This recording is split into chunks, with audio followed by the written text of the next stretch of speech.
Cabin Fever was released back in 2002, 23 years ago, directed by Eli Roth, the king of gore, who most commonly is connected to names such as Hostel, Hostel 2, Thanksgiving. But before all of that, you got this movie, which I decided would be a part of my 52-week horror movie challenge.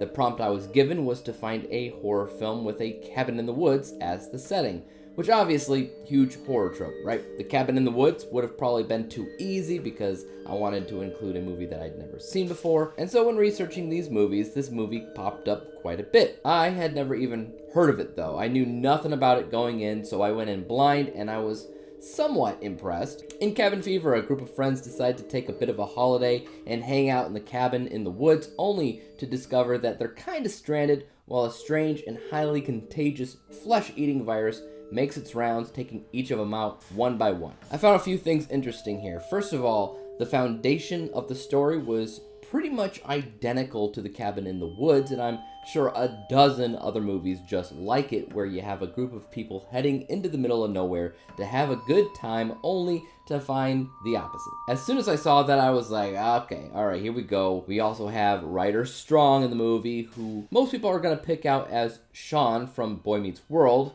who is in a lot of ways the hero and main character of this movie. All of that's fine, but what I found probably the most intriguing was the plot. Eli Roth, at least in part, based the story off of a true life story where he contracted a skin infection while taking a trip to Iceland. And like any good storyteller, he decided to ask himself, what if? What if it wasn't just any skin infection? What if it was worse? What if it was horror movie level worse and it was a contagious flesh-eating infection? What then? What would you do? I actually really dug that because it weirdly felt somewhat original compared to every other Cabin in the Woods story, where you would typically have more of a real-life slasher or escaped mental patient, psychopath who just kills everybody. This was more tangible, which I'm assuming audience members can connect and relate with. I'm sure back in 2002 it was pretty darn grotesque, but you have to take into consideration that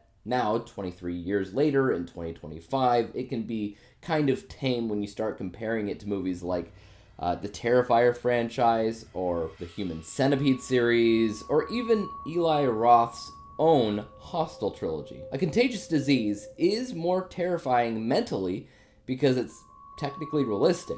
Even now, in 2025, new outlets including CNN have been reporting about flesh-eating bacteria being on the rise due to climate change. So it's almost like Cabin Fever is more relevant today than it was 2 decades ago. Still, it is a film laced with horror tropes and campy acting galore from our leads from beginning to end. Some of that campiness is fine, even expected.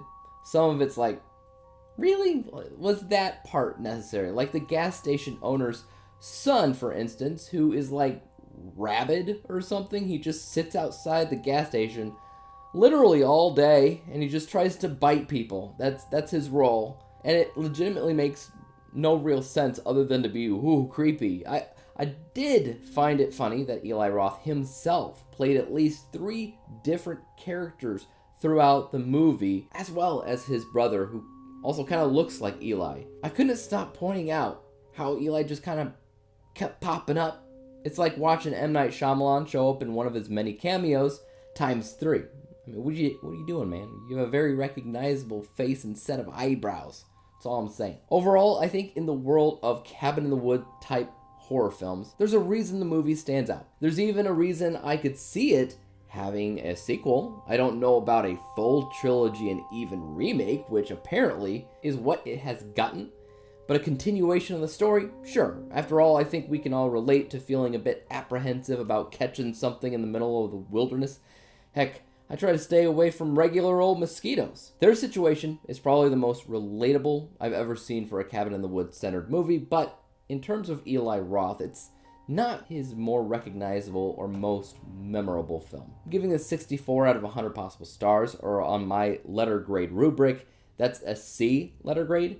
It's not exactly a terrible movie. I appreciate a lot of what the film had to offer, but I also don't really see myself going back to watch the movie very often. But maybe I'm the only one. Tell me what you thought about this movie in the comment section down below. Is it one of your favorite Eli Roth's films?